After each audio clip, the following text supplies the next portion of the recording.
think we got a lot accomplished in a couple respects. We got some guys rested up. We took a few days off, gave the players some downtime, and then injury-wise, as we talked about already, we'll hopefully get a few guys back, and got some recruiting done as well with the assistant coaches. So I think we got a lot done on the bye week. Right down to the wire on a couple of them. I feel pretty confident Marcus will play, and Cory as well. But still, it's we're still 3 days out, and can't say definitively either way on any of them. Still up in the air. Lowe is practicing, and we're going to go with whoever really has the best week of practice in total. We still got a couple more days of practice to go, but both those guys are in the mix. Well, the first thing you got to do is be able to handle their blitz packages. They're a heavy blitz team. That's their MO. That's just how they play defense. And if you can't handle it, you're going to struggle. And so the main thing is for us to handle, whether it blocking up the run game or protecting the quarterback. You've got to handle their pressure, and that's really the key to playing them, at least with your offense.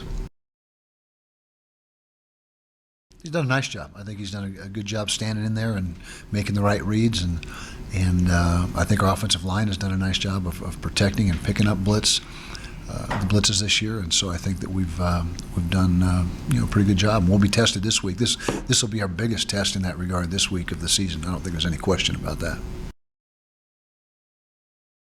Talking about the signal situation, well, as I've said many times, the onus is on us to have a system in place that doesn't allow for that. And it's just like anything else. I mean, if you're tipping your hand, whether it be by signals, by formation, by personnel groups.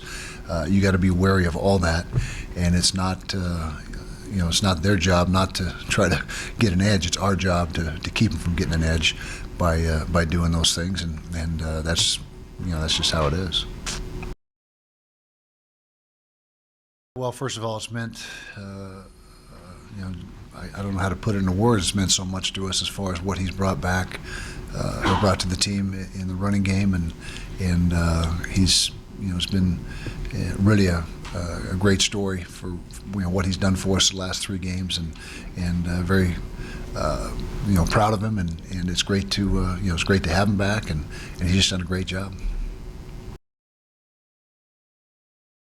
I think it ties back it goes back to the blitz packages. It's a lot of feast or famine, and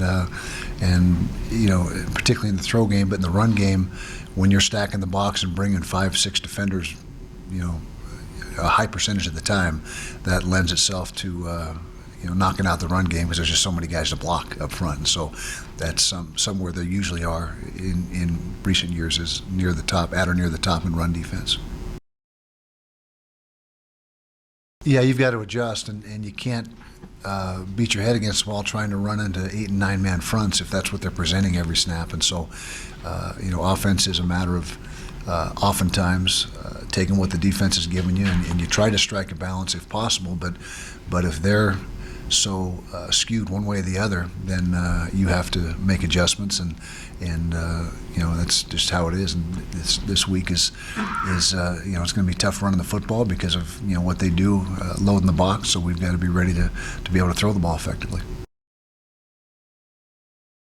Evan's done some really good things for us this year. He was on the show for a little bit of time. He's been banged up a little bit, but he's been a guy that's been a very reliable receiver. Does a good job in the run game as well. Harrison's probably more physical in the run game, blocking the run game up.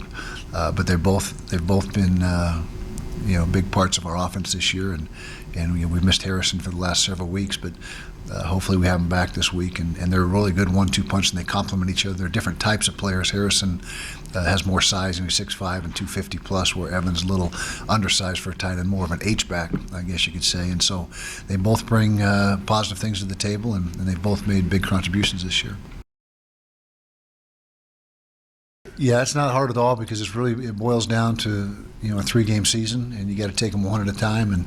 And all our focus is on Arizona State this week, obviously, and it's great to be in the hunt come November, and we're in the hunt right now, and our guys understand that, and we've got their full attention. I can tell you that for certain.